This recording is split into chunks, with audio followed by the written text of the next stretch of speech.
It's October the 12th, 2019. This is 508, a show about Worcester. I am Mike Benedetti. This is Brendan Mellican. And Hi, it is Brendan. October the 2nd, not October the 12th, but that's okay. No judgment. October, it's someday in October, right? It is, beginning of October, not mid. 30 days hath September, 12 Mondays hath October. Here at the top of the show, let's round up the headlines with Worcester in 60 seconds.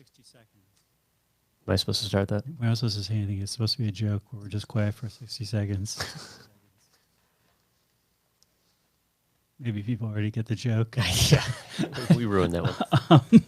Yeah, this is definitely one of these weeks where the late Jeff Barnard would say the top story in Worcester is that there's no top story. No. You know, if you're making a physical newspaper, so you got to put stuff on the front page above the fold. But there's nothing that cries out to be in that area. No, well, we get a little bit more conversation about mountain lions, though, in this week's Worcester area. That's exciting. So we have more unconfirmed sightings. Yeah, well, yeah, we've got mountains of unconfirmed mountain lion sightings. I think this microphone's blocking your face. I'm sorry.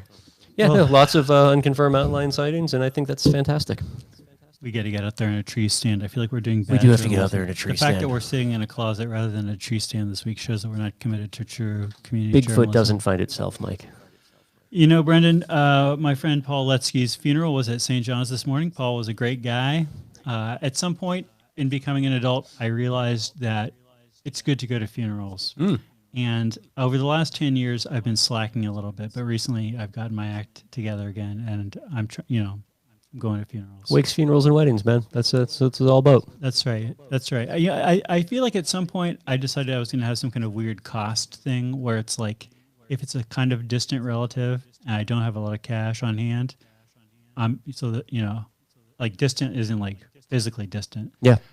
Or maybe generationally distant. Like I'm not going to go to this wake, wedding, funeral, whatever. Mm-hmm. And then I realized, what am I spending my money on? Stupid stuff. I should be buying plane tickets to go see every one of my 15th cousins getting married or whatever. Mm-hmm. Or, hopefully not dying. But is there a parallel to like wedding crashing for funerals? In the movie The Wedding Crashers, I believe that Will Ferrell's character is the funeral crasher. Is he a funeral? Yeah, I didn't pay that much attention to the movie, clearly. Yes. Yeah, so I don't know, man. It was interesting being at St. John's. Like, you just think a lot about St. John's. You think a lot about funerals. It was a well-attended funeral. It got me to thinking about what's the best attended funeral I've been to in Worcester. The answer is I don't know. More or less better attendance than our last election? Oh, yeah. I mean, I'm sure there was way more people than voted in the last election. Yeah. I mean, there's at least double digits of people in this room. Well, I would say congratulations, triple Paul. digits in this Strong work. room. Yeah. It was a good funeral. It had obviously like a big Catholic component and a lot of references to his work with 12-step groups. Mm-hmm. And then he had been in the Navy long ago, so there was they played taps, Mm-hmm. and we sang the Star Spangled Banner, and some Navy guys came out and did some stuff with the flag. And then as they were carrying the coffin out of the church, there was a bike helmet in the middle of the coffin, right there on top of the closed casket. It was beautiful. Good stuff. It was beautiful. Good job, Paul. I mean, I know other people who have more detailed and more hilarious funeral plans, or especially wake plans. But We might have a funeral pyre in the back behind City Hall in the Common. Is that your goal? Yeah, we've been working on this one for a while. We have to keep at least one Goretti's supermarket open so that all my friends can get together and steal old pallets from Goretti's supermarket. That was my first job. I'm going to stack up a bunch of wooden pallets from Goretti's. I'm going to toss my corpse on top, light the whole thing up, and just have a big party out in the Common. No permits for this. We're just doing it. Open flames. It's going to be fantastic. You can barbecue on my corpse as it burns. My friend Fitzy, who has been in poor health ever since I've known him, as well as being incredibly vigorous for an old timer as long as I know him. Mm-hmm. So I'm always kind of surprised whenever I see him alive, and also kind of surprised every time he has to go in the hospital or something. But he has a whole thing legitimately worked out, like in his will or with a funeral home and the whole nine, where he's going to be wearing in the casket counterfeit Masters jacket, Okay. like a green blazer with like the symbol and all that stuff. He already has that all. It's like sitting in a closet somewhere. Beautiful. And he's gonna have a red clown nose. Yeah. So hopefully it'll be an open casket, and people get to go by and be like, "Where's Fitzy?" Yeah, there he is. Oh, There you that's go. good stuff. Yeah. Yeah. But do you have any plans? for your funeral? Uh, Wake? my plan for my funeral is to die before Father John Madden dies, because Father John Madden is a very excellent homilist, a very excellent funeral homilist. Mm-hmm. He, he speaks. He's very eloquent without being showy or grandstanding. Okay. Like, I certainly wouldn't mind if, like, I don't know. I don't even know who's a great orator living today. But, if somebody with a booming voice got up there and decided to do, some kind of like free at last, thank God Almighty we're free at last or whatever, that would be fine. But it's kind of cooler to have a really good eulogy that's done in a heartfelt but not a flashy way, not a booming voice way, Sure. not a cadency way. I just want a big party. Yeah, yeah. What else you got? Oh, we got so much stuff, Brendan. How's post-vape life going in Massachusetts? It's kind of miserable, man. Yeah? Yeah, it's a bummer. It's, I actually have employees that have gone back to heaters. They're going back to the cigarettes, and it's like it was 3 Wait, days. going back to heaters? That's it. Whatever. The guys I used to work with would whatever out in Boston, everyone called them heaters, whatever. But yeah, instead they've gone back to regular cigarettes instead of their Juul pods and vaporizers. Something I heard recently was people calling the Worcester House of Corrections, the jail, county jail, Worcester House. Which I've been told by friends this week. Well, of course, everybody calls it that. How did you never know this? I don't think I've ever heard that before. Yeah, I mean, and this was people who have been in and out of Worcester House talking about somebody coming out of Worcester House, and I love it because it sounds like it's either some kind of like a cool office in like London, would be called Worcester House, or maybe like a kind of nice restaurant. The whole thing with the vaporizers is just bizarre, though. Like, I mean, so yesterday the CDC actually came out and said, matter of factly, yeah, it's just THC carts. It's black market THC carts. That's the problem. So like basically the CDC has publicly stated that the Commonwealth of Massachusetts is doing absolutely nothing except enraging people for no obvious reason. It just doesn't make any sense. I can't for the life of me understand how healthcare professionals can think that they're doing something when they're in fact doing absolutely nothing. I mean, if you've got some big moral quandary with people inhaling things, and sure, whatever, carry on. But we're talking about stuff that's actually illegal in the Commonwealth of Massachusetts and is having no known impact on the health of anybody. And it's really bizarre. I get the whole thing is bizarre, right? Because the majority of folks that I talk to anyways still seem to think that much of this has to do with nicotine vaporizing, which it never did. At no point in time was anyone actually concerned about that. It seemed to be some degree of confusion in the CDC and the FDA's language that they initially use, that they recommend people abstain from using vaporized nicotine. But that was always their stance. The CDC has never gone around endorsing the use of nicotine, right? Nothing changed about their stance at all. If you went back and looked at the CDC recommendations on Juul pods 2 years ago, it still said, yeah, don't do it, kids. We think that you probably shouldn't do this. Stick to the heaters. And they're correct, because you don't want to get addicted to nicotine. But if you're already there, there are alternatives. Brendan, I was just looking at our endorsements show from the 2011 election, and which I'll encourage people to look at. I won't put up a link. You feeling okay?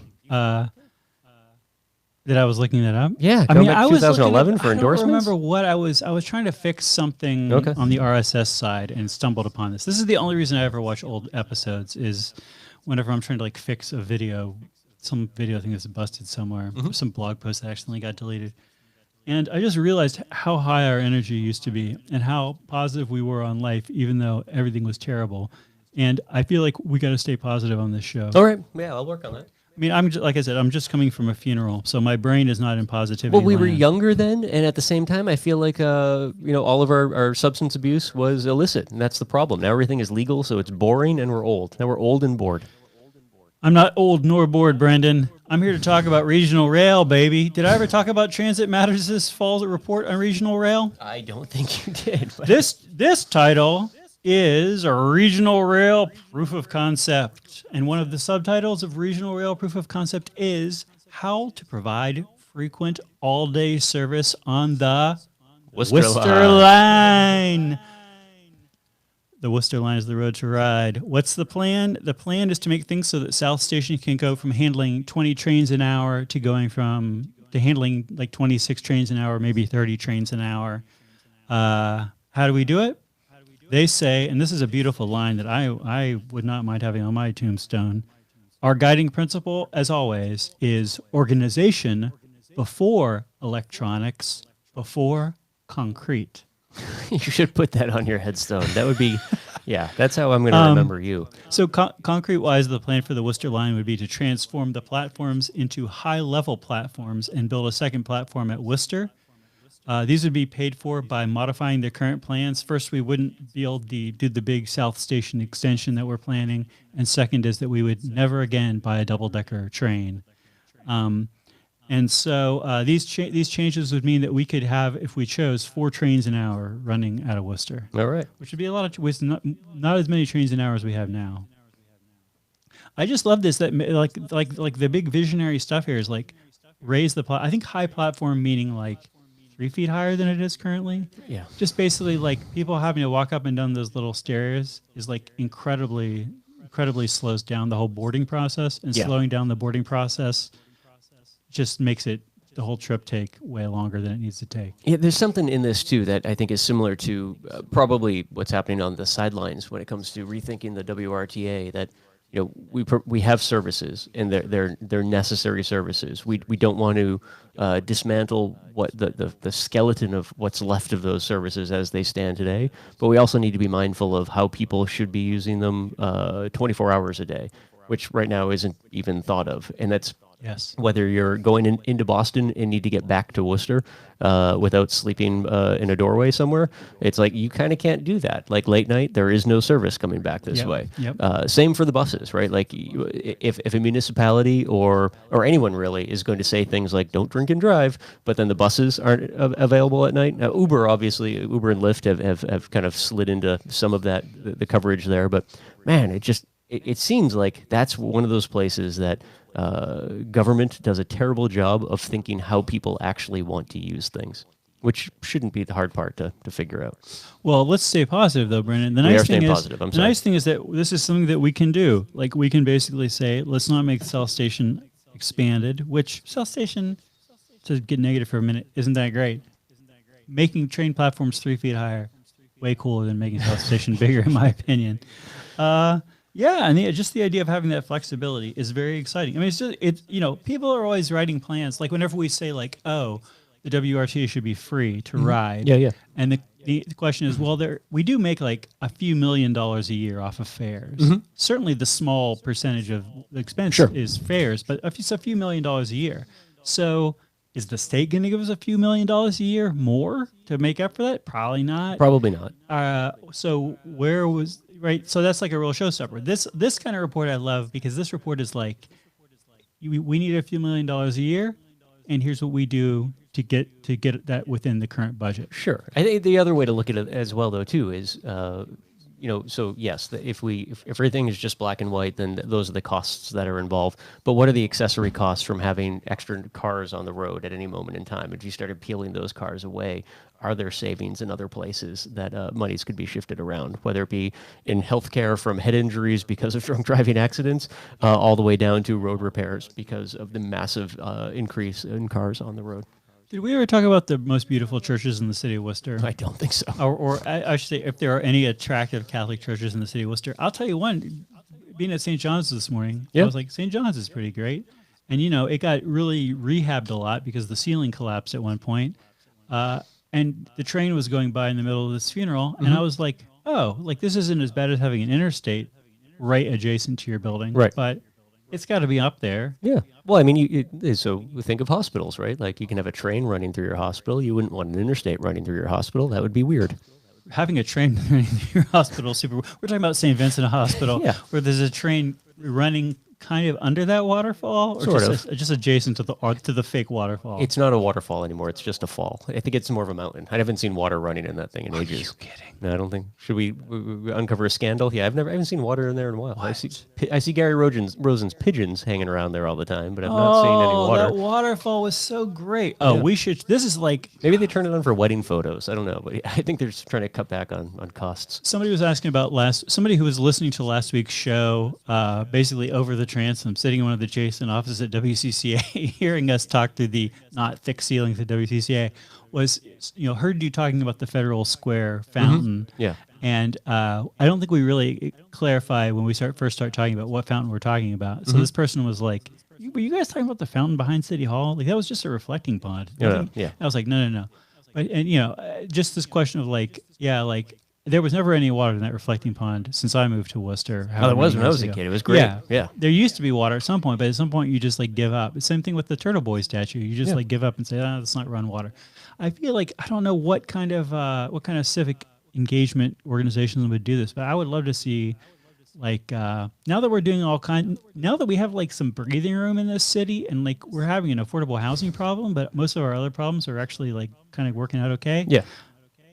Let's get obsessed with just like every fountain a running fountain. That would be a great campaign for somebody to run on for public office. Is like that one issue campaign. I would turn on the taps. Turn it on the taps. But it is funny because it's you go to Boston, the Greenway over by the aquarium. They have a beautiful water feature there that like during the summer is loaded with kids playing whatever, and it's a dancing fountain sort of thing. So it's like the big chute of water goes up, makes an arc, comes down, and it disappears in the ground. So the kids are like banged in the head by big bursts of water and whatnot. It's hilarious.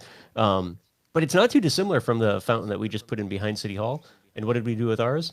We caged it because like we don't want any joy near our fountains. It's like we don't want kids getting, I'm sure people will be up there slipping and falling off. It has all these really sharp, not really sharp, but sharp for a fountain, like ceramic pieces on it, right? Like rock pieces on it. It really is set up for like, do you want to have a slip and have a rock ram through a child's head?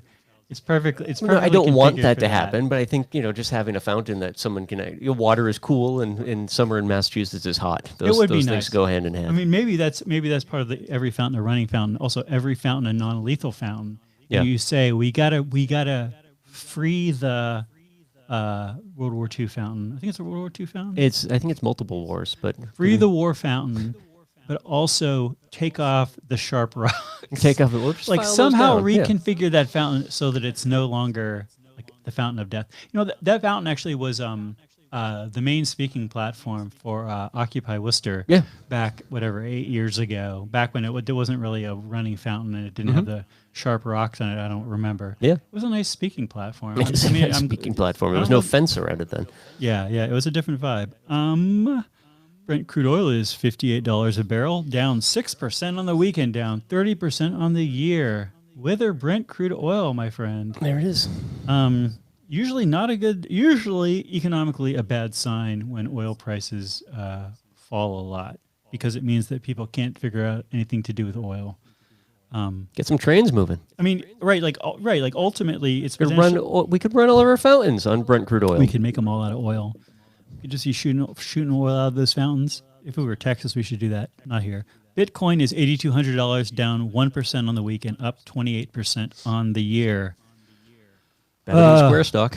Here's something which is also positive.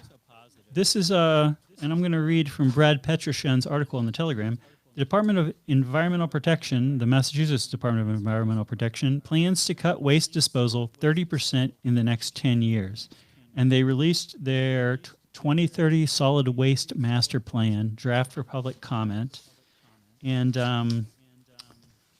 I usually like to read these a couple times before we talk about them on the show. This one I skimmed one time. So the goal, they basically say, what do they say? Landfill capacity for municipal solid waste and construction and demolition debris is projected to decline to virtually zero by the end of the next decade. So, we got to so the idea is we got to start cutting our disposal fast. And I love this because, whenever we've talked about recycling and all the recycling drama in the city of Worcester, I feel like we always come down to, at the end of the day, recycling only helps a smidgen, however you're doing the recycling, right? The thing is, you just got to not throw this stuff away. So this is only maybe a little bit focused on not throwing this stuff away, but if you look at the stuff that has the most, is this tons? What the heck is this number? This report is frustrating to me. Is this for commercial or is this residential waste? This is all kinds of waste. Yeah. We want to reduce total disposal by 2 million tons on an annual basis. In 2008, it was 6.5 million tons. And the goal was to take it to, and the goal is to take it to 4.5. So from 6.5 to 4.5 by 2020. This is 30% reduction. At this point, we've done 14% of that reduction. So we're maybe halfway through. And we're like halfway through. While the reduction is not on pace to meet a 2020 goal, the decrease is significant when considering the state gross domestic product grew 16% during the time area. And usually, when the gross domestic product goes up, also your use of things like Brent crude oil and Dunkin' Donuts cups goes up. You know how you meet that goal, Mike? You bring back the municipal piggery. Well, this is part of it, actually. This is, We were ahead of the curve. You didn't need to write that report, Commonwealth of Massachusetts. I'm going to go to Brad Petroshin because he actually read this report and understood it enough to write some bullet points. Plan initiatives include increasing requirements on the diversion of commercial food material from disposal, Yeah. aka pig farm, or some kind of composting, I guess. Yeah. Improve the performance of recycling facilities handling construction and demolition materials, and that would be a regulation thing. Providing financial and technical assistance to enhance municipal solid waste and recycling programs. Targeting the reuse and recycling of textiles, mattresses, and all other bulky waste items. And that's a big thing that people have talked about is like, it would be great if we had like clothing recycling, textile recycling municipally. And the idea is also to have better mattress recycling in the Commonwealth. Enhanced compliance and enforcement of existing waste disposal bans, always a good idea. Pursue additional bans on target materials, and advance adoption of extended producer responsibility systems for select materials. I believe Massachusetts has had a, I don't remember what the tonnage is, but for food operations that produce like X amount of poundage or tonnage of food waste per year, they are required already to participate in composting for that food waste. I think it's just an enhancement of that existing. I would assume so. Anyway, I think that it's exciting, this idea that we're going to reduce by 2020, not by 2020, by, wait a second. Whatever the lifespan of a pig is. This is actually by 2030. By 2030, by 2030, the goal, we're going to reduce our solid waste about another 15%, 17% from what it is this year. Just in time for sea levels to rise and all of that remaining waste to get washed into the ocean. You know, every little bit helps. Every little bit helps. Greg Sestero was in town last week for a Cinema Worcester screening of Tommy Wiseau's movie The Room. I keep meaning to go to a Cinema Worcester event as I am a cineast, but not a movie buff. There's a difference. Yeah. I certainly respect the classically trained. I certainly respect the movie buff, but yes, I'm the kind of person who feels bad about not liking Jean-Luc Godard. Sure. And a movie buff would just be like, forget it. Just watch those great Clint Eastwoods, man. Yeah. Whatever. They'll stick with the MCU. Whatever they want to watch. Sure, exactly. They'd be like, listen, man, the MCU has a lot of unacknowledged treasures in it. Character depth. Yeah. I mean, come on, man. The French New Wave, are you serious? Anyway, so Greg Sestero, who is the co-star of The Room and the co-writer of the his sort of autobiography of making The Room and getting to know Tommy Wiseau, the disaster artist, was in town. I never saw The Room before. Mm-hmm. It was great. It was super great. I see why people like it so much as a bad movie. It felt like it was better at doing bad movie things than most bad movies I've seen. And this is not a movie aesthetics podcast, so we don't have to go into that. But he had a great road show, and it was just cool to be like, oh yeah, like, I don't know. I feel like maybe other subcultures of Worcester feel this all the time. They're like, oh yeah, somebody from the metal scene or somebody from the comedy scene is coming through who's well known and beloved. Yeah. And I feel like less often somebody from the feature film scene who's beloved is, Werner Herzog or whatever is not just like coming through town to host a screening that often.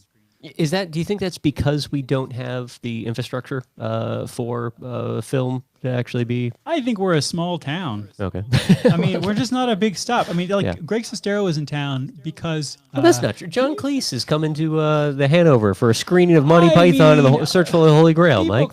People come. Oh, there you go. I mean, $250 for a picture. There you go. Well, and this thing was at the Sprinkler Factory. This was like a very... Our picture take with John Cleese. Like, the Sprinkler Factory is obviously a lot nicer facility than this closet, but it's similarly like an intimate venue. So you can imagine you're Hanover and John Cleese's people are like moving you along and, validating your credit card or whatever before they let you get within 20 feet of John Cleese. Nobody's validating anything. Nobody has any people at the sprinkler factory. The sprinkler factory is just some dudes in a nicely refurbished warehouse. Yeah. It's still pretty warehousey warehouse. With a bunch of Ferraris and shipping containers out back. There you go. Well, and I mean, Greg Sestero was in town because I think the Coolidge Corner Theater in Boston was playing the James Franco film of his book, The Disaster Artist. Oh, okay. Over the weekend, and so he was coming in to be a presence at that. And so, Cinema Worcester was able to be like, hey, we'll throw you some change and you can sell some books if you can. I thought you were going to say Coolidge Corner was booked with Avengers Endgame, so they had to bounce it out here to Worcester.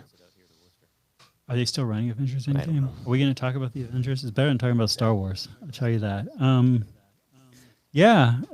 know, man. We got a lot of other stuff. We've had a couple of moose in the city over the last week. We had a couple of moose. Now we have one. Yeah, this moose got hit by a car. And died.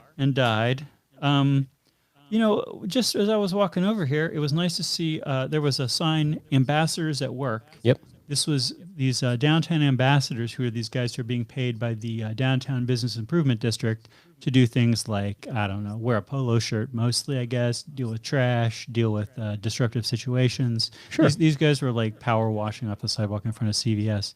But it put me in mind of an article by the great Brad Petroshan, which we didn't talk about a couple weeks ago when it happened. Downtown Worcester ambassador accused of threatening to shoot up workplace at Federal Square garage. Yeah. But if your workplace is downtown Worcester, that's a big threat. I tell you, I feel like we only ever have negative stories about the ambassadors. I'm sure these are great people. I don't think I know. Do I know anybody who's working as an ambassador? I don't think so. The last time, the last article we had was just ambassador talks trash about downtown Worcester previous to 2 years ago or whatever it was. Talks about what a hellhole. That was a quick one though, to go from a really attractive new job in Worcester to threatening to shoot up your workplace. I feel like the Postal Service, they went like 150 years before that became a thing. Well, he was fired for stealing a pair of headphones, at which time he caused a disturbance at the office at the garage. Mm-hmm. Where were these headphones? What were these headphones? I don't know. There's a lot of mysteries in this article. Again, this is all alleged also. I don't know if there's been anybody's gone through a court case. I do like that program though. That's one of the really nice things about Downtown Crossing in Boston. They have a similar sort of ambassador program, and it is just a mix of tidying up, right, like cigarette butts and garbage on the ground, but also being available to answer questions and give directions to tourists and whatnot. There's an immense amount of value behind that. Do you know what other business improvement districts we have off the top of your head? I think that's the only formal one, isn't it? Oh, okay. I thought that was the first. I thought that was the first bid in Worcester. Oh, great. Okay. I could be but now that you bring that up, I could be totally wrong. I was under the impression it was the only one. I assume if you don't have one on Highland Street and you've never heard of one anywhere else, we probably don't have. I mean, one there are other groups that are formalized as business associations, like but I think as a bid, a business improvement district where everybody's paying into a kitty that it's like a percentage that everyone agrees to, sure. and that's specifically what I mean. Yeah, I know that there's plenty of neighborhood groups and there's plenty of Chandler Street Business Association. The Canal District, I think, is the probably the most visible one at this point. But none of those have the power to levy a tax on all within their business improvement district and thus pay for guys in polo shirts. Yeah, no, I don't think so. All right, well, we'll see how it goes. So far, it seems like what do we got? A little trash talking, some clean sidewalks, threats, not shooting anything up. No, just one threat. Threats, one threat. Not a big We've all deal. had a bad day. What do we have? Housing may replace struggling Greendale Mall in Worcester. This is by the great Lisa Eckelbecker, but it does not actually based on anything. The Greendale Mall wouldn't respond their calls, and Ed Augustus has hope for the property. However, he and Mike Trainer met with a prospective buyer for the mall and had what he called a quote good conversation end quote. Mr. Augustus declined to identify the possible buyer, but said the property's future might best be in a mix of uses, including housing. Great. So there's more solid reporting going on behind mountain lions in the city of Worcester right now. That's a pretty vague deal. I mean, we got homes up, homes down, does up. Worcester County home sales down, condos up. The median price, though, of a condo is up 17% from last year. The median price of a sold condo is up 17% year over year. This is also by the great Lisa Eckelbecker. The median price of a home is up 6% over the same time last year. So I don't think that we read into this, though, that the price of condos has gone up way more than the price of homes. I think that it's the stuff that's coming on the market. I assume. Yeah, and one of the things that I'm starting to see a lot of too, which I hadn't seen since the last time we had a bit of a boom in the housing market in Worcester, was what we would refer to as a three-decker being condoed, and each floor of the three-decker being sold as an independent piece of housing. And it seemed like that was something that was just starting to get popular before the wheels fell off the bus of the last market. Interesting, in places in Massachusetts like Dorchester or Southie, where you have very similar housing stock, that kept up, and it's not a not insignificant number of three-deckers are condos, so just 3 floors of housing. I'm starting to see a lot of listings, or a fair number of listings coming online, and I'm curious to see how that stock is changing some of this too, because you're seeing some really well-renovated old housing stock, and then the label's changing. It's coming off the rental market and going into the housing market. Yeah, I mean, this is the kind of stuff where just having a couple of numbers, like whatever, condo sales were 5% more, and the median price of the condo was 70% more. Like, that's not enough. We really need like some serious spreadsheet stuff going on, Right? So we can see like median, mode, high, low, There's percentiles. also something in terms of comparison as well too. So if you look at Worcester has a lot of old homes. So if you look at a lot of the homes that were built around the turn of the last century, they tend to be around 1,500 to 2,000 square feet. They seem big, but the usable space is actually kind of limited because the houses were laid out for now antiquated modes of heating and cooling, right? Like we're talking about like 1900. Yeah, so like my house was built, I think 1908 or 1910 thereabouts, and it's roughly 1,500 square feet. But people were about 2/3 the size they are now. they were something like, don't quote me on that, but something like that. They were all hobbits. It was no, but it has more to do with your storage space being much smaller. It has a lot to do with like the central core fireplaces that were used to heat entire buildings. Yes, the layouts are poor, is all I'm getting Yes. at. But if you take your average three-decker, floor of a three-decker, that's also in striking distance of the same square footage. So I think that's one of the things long-term, too, that's going to have a big impact on condo prices, especially if we are starting to transition three-deckers to housing units in the form of condos and not rentals. From a square footage perspective, if there's something to be said for the price per square foot in housing in Worcester, that condo price, that style anyways, is going to go up rapidly compared to a lot of our older single-family housing stock that... Just because you're saying just because a three-decker, the interior of a three-decker does not feel so... immense from a usable space perspective. It's actually very similar to... Many of them are very similar to, our older single-family housing stock. Yeah. But when you're pricing out housing stock, you are looking at that cost per square foot. So it would stand to reason that as a lot of both new construction with really well thought out layouts come online, as well as a repurposing of older stock, say from the three-decker to condo model, you're going to end up with that price per square foot going up higher and faster on the condo side. According to Scott O'Connell on the Telegram, Worcester schools lose momentum on improving attendance. We shouldn't talk about that because we don't want to talk about negative, depressing stuff. Yeah, stay positive. Like school. Sam's Club. So this is interesting. Do you ever wonder when you read something like that? Are we going to talk about school? Just a little bit. All right. I'm gonna but in a positive way. I'm going to take up my headphones and read something. You go to sleep. Do we ever stop and wonder? So kids aren't going to school. The number of kids who are not attending school going up.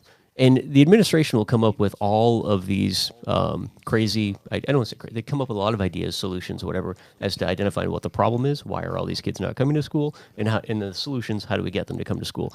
Does anyone actually wake up in the morning in the administration and say, maybe school is really boring and that's why nobody's coming here? Maybe like the only people who are coming to school are like the kids whose parents are just making them to come to school, and while like, Fortnite has no shortage of kids like rushing home from school to play, and your Avengers movies, the MCU does a great job of luring kids in. It like what are they doing right and we're doing wrong? And maybe the answer is being interesting. Is that something that maybe we should look at when it comes to attendance? Is like making school a place that kids actually want to be? Maybe our students are lazy and dumb. It could be that, but I don't think that's it. I think they're actually. I'm not saying they are. Don't quote me on that. I think they're actually really, really smart, and it's the adults who are morons because the adults have no idea. I was passing through Facebook the other day, and there was a listicle about signs that you're getting old, and one of them was finding birds interesting. And it's like when you realize you've gotten to the point in life where every time you see a bird and you're pointing out to a kid, that's the sure sign that you're now an elderly person because you just have lost touch with what kids find interesting because it's not birds. And I feel it's the same sort of thing here. It's like the adults are all scrambling to figure out, like, how do we get kids to be here more often? And at no point in that conversation does the conversation take the necessary left turn to make it a place kids want to go. I don't even know, man. I don't want to even talk about school I'm policy. sorry. No, that's fine. Well, it's not really policy. It's the philosophy behind creating a place that kids want to be at. I mean, yeah, I don't know. You know, it's funny. Like, there's a Worcester High School senior who. Imagine if we took the same approach to the Greendale Mall that you mentioned earlier, right?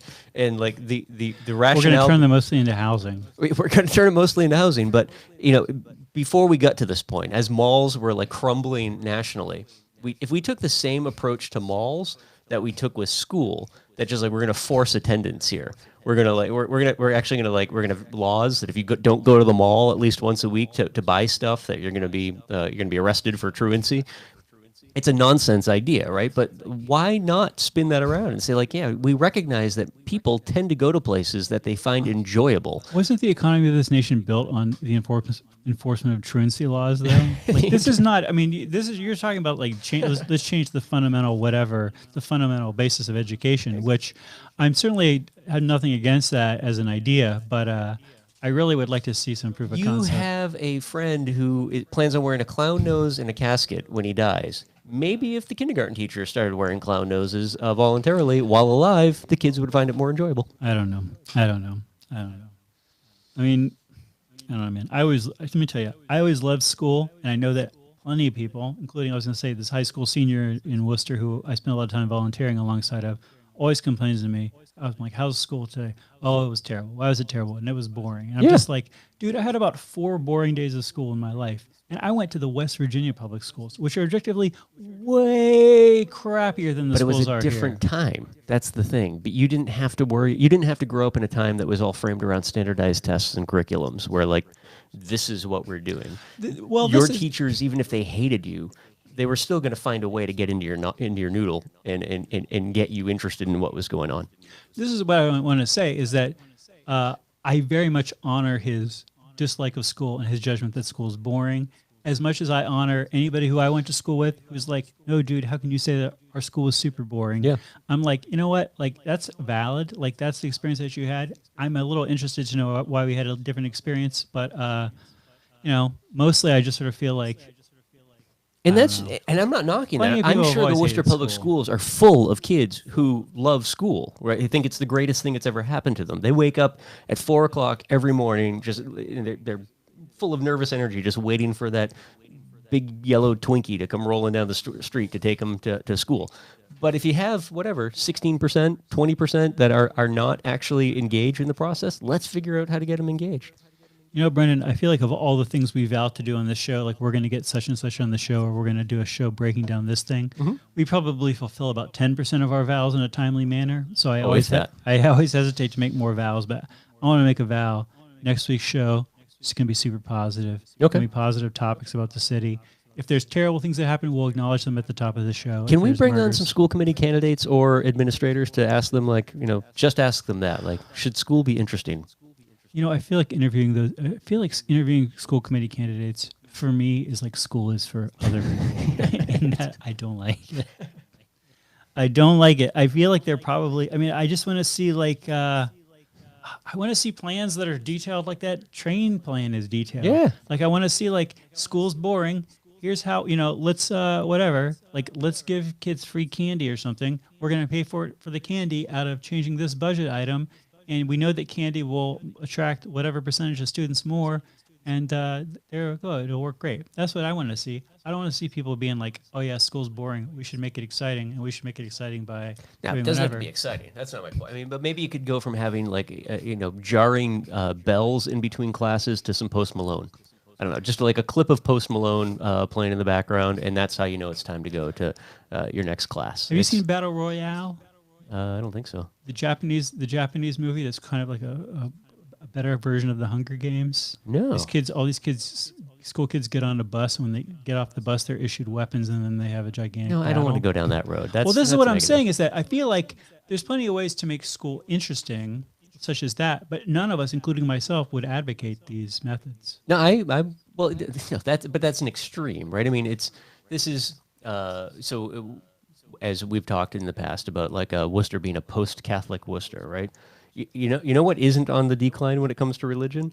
The kinds of churches that play rock and roll music and everyone wears a denim jacket on Sundays, right? Like they're making things interesting for people, and people are flooding into them as a result. And I'm just saying that like we actually know how to get people engaged with stuff, and that's make it relevant and interesting to the people that you want to engage. And if you don't do that, then whatever your model is going to suffer and collapse under its own weight. I tell you, man, I feel like the rock and roll churches I've known in Worcester, which I've loved so much, none of them have survived to this day. And I feel like demographically, the evangelicals have it even worse off than the Catholics do.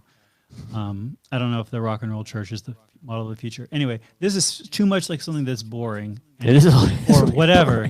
It's not engaging anybody. Sam's Club is opening a fulfillment center in Worcester. So we used to have this Sam's Club down by the Walmart.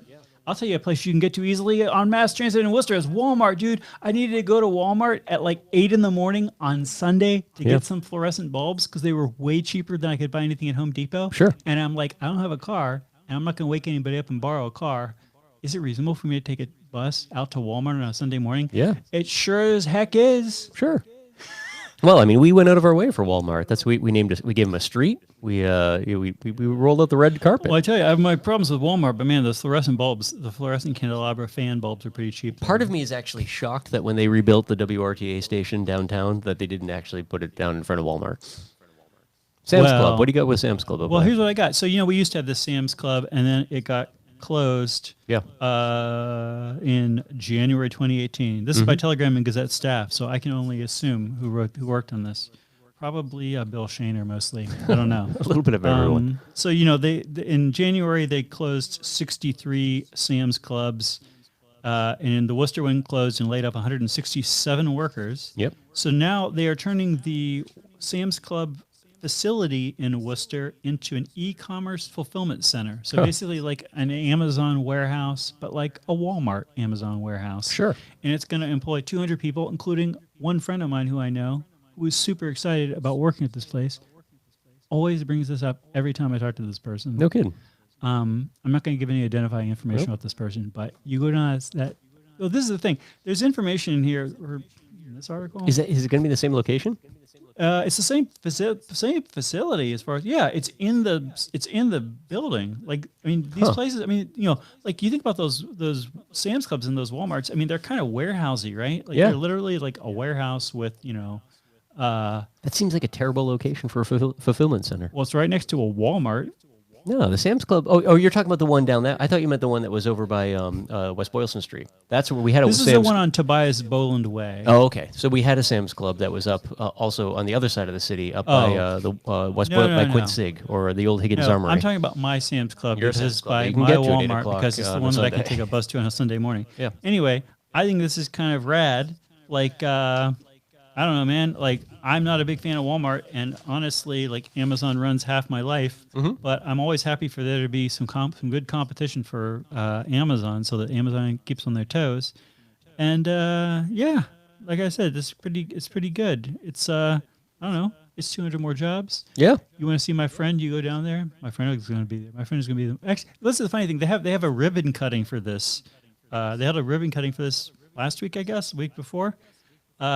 But it's a building that no one will ever go in. It's like holding a ribbon cutting at like a power plant or something. It's like the public at large is not going to wander into this fulfillment Some of these center. ribbon cuttings too, I find are interesting. And I remember being we might have talked about this actually when Walmart opened. That like your standard, everyone from the congressman down like was there for the ribbon cutting. And it's like, wait a second, like this place kind of like its mere existence flies in the place of all of the labor values that you claim to hold. But people love big scissors, novelty scissors, and a big piece of string will get anybody excited for a photo op, even if the thing that's behind them doesn't actually match up with anything they claim to stand for. What do you got? Something over there? I had an idea You for looked like I there had was a possum over there. I had an idea for a story, but it was boring. It wasn't negative, but it was boring. So I'm going to skip it. Brendan, I think that's all for this episode. What do you think? One last question for you. Yes. We've had a lot of talk in the news this week about civil war. I just want to know real quickly. We don't have to go into detail. That is not one of the events. I have not watched that entire film. What? Just not the disclosure. Yeah, not the movie. I have not. I could not get through like half of them. That's fine. Not the movie. I was talking about the president. I think it's the first time in since the last one that we've had presidents talking about civil war. I was just curious if you're thinking about. We do a lot of everyday carry type talks on the show every once in a while. You thinking of changing up your EDC at all in preparation for a civil war? No, I feel like my EDC is honestly. You get a very sensible tote bag over there. Maybe you can start going with a plate carrier instead. I have a ridiculous banana in a plate carrier. For somebody who's basically a pacifist, I have a ridiculous amount of good post-apocalyptic equipment at my house. Something actually that I was thinking was something that I would like to research and talk about on this show is like disaster relief / evacuation plans for the city. Okay. Because I was reading something recent. Someone was commenting on the thing which is frequently being commented upon, which is that our food chain, our like the sort of supply chain for our grocery stores, people get 80% of their food from grocery stores, and that supply chain is like just in time. Like there's a couple of days food in the supply chain, but frequently you're buying something which did not exist in a food state 2 days ago. Right. Or it didn't even enter the state of Massachusetts until 2 days ago. And so the idea is that if you have some sort of civil unrest or some kind of crap hits the fan type situation, I'm thinking of all these weird acronyms they use on the boards where we talk about our interest in prepping. Like if we only have a couple of days worth of food in the city of Worcester, then if something bad disaster like happens in Worcester, like part of the problem is let's get some people out of here, let's get some sanitation going, and part of the problem is like, well, people are going to be like at each other's throats for food within a couple of days. And I feel like we have to have some kind of plan around this. Or somebody's thought about this on some level of government, and somebody's written down somewhere what the deal is with food in Worcester if there's a disaster. Chances are good somebody probably wrote that report and then immediately went out and bought a couple motorcycles for their family so they could get the hell out of the area as quickly as humanly possible. They realized that there was no good solution to that problem. Well, I assume that you, like me, your hero in this area is the Mormons, because the Mormons are strongly encouraged to, you know what I'm talking about, right? The Mormons you're strongly encouraged to have a year's worth of food for your household. And a year's worth of food is not, it's not that much food. No. Like if you're like a middle-class family or, even a lower middle-class family, I'm sure you can buy a year's worth of food and have a big closet or some big chunk of your garage or your attic that you can store it in. I think it's well within the means of many, many, many Americans. Because you're not talking about high cuisine, right? You're not preparing for a James Beard Award-winning chef to come over and take care of you. It's a lot of canned goods. Just calories. That's all you're looking for. It's not even like dehydrated. It's not stuff. It's not like super portable stuff. It's just like a bunch of cans of whatever. Yeah, I feel like that is something. Whenever you start talking about civil war, civil unrest, or whatever, I always feel like my responsibility, sort of as a childless person, is to stick around the neighborhood and take care of the less vulnerable until I get shot in the head. Which I'm guessing 72 hours, give or take, when that's going to happen. But so that's kind of my 72-hour plan. So I have plenty of stuff around the house, but I don't have a year's worth of food. No. And I sometimes think about that like that could be that we got to have a plan. We don't have a year's worth of food stockpiled in the city of Worcester anywhere, because that would be a large year's worth of food for 200,000 people would be quite a large amount of food. Yeah. But you know what we do have is a lot of institutions that probably have more food than average cities would have, right? So if you started combining, say, everything from like the DCU Center to all of our colleges, to the National Guard, armory that's over by Lincoln Street. Sure. Like there probably are places that where we have more food than most cities our size or surrounding communities. Yeah, I don't know. This again is why I would like to read this. Totally this, making that up. This notional report by somebody, because I really have no idea. Like I think you just think about like the mustard seed or any place that's like a food pantry or soup kitchen. Like from one perspective, you have a lot of food around, but from the like 3 days perspective, you don't. Like in part, like you have a lot of food around. You feel like you have a lot of food around because every day you give out enough food that helps 200 people eat, 300, 400, 500, 600 people eat. Yeah. And every day that much food comes in through the door. Mm-hmm. So you feel like you have a bunch of food around because you're having 600 people's worth of food coming in through the door every day. Yeah. Frequently unsolicited. Well, in the model for that and too. that totally crashes once you no longer have a supply chain. The model for totally. But I think that's also where the model, the most recent model we have for that is Hurricane Katrina, right? Because, the narrative behind in the wake of Hurricane Katrina was chaos. But you talked to all of the people who were actually there after the fact, and it seems like it was the furthest thing from chaos, right? Like organizations that previously didn't exist or were frowned upon, like a lot of like gang members, organized crime. We were hearing in the immediate wake of the stadium, being full of raping and pillaging or whatnot. But like the National Guard troops that were there after the fact saying like, no, that was the exact opposite of what was happening. It was like elder members of street gangs were actually stepping up to the plate and keeping everything organized and like starting to divvy up responsibilities. And just as long as that slim pipeline of food and potable water was coming in from like FEMA and the National Guard, you had people that otherwise were viewed as disposable castaways in society were the only folks that actually had an existing network and were able to start handling the difficult task of distributing those foodstuffs to that massive population. And then on the outside as well too, you had a lot of very left-leaning groups that were started organizing out of nowhere, providing security, food, and shelter for entire neighborhoods that were kind of cut off from the outside.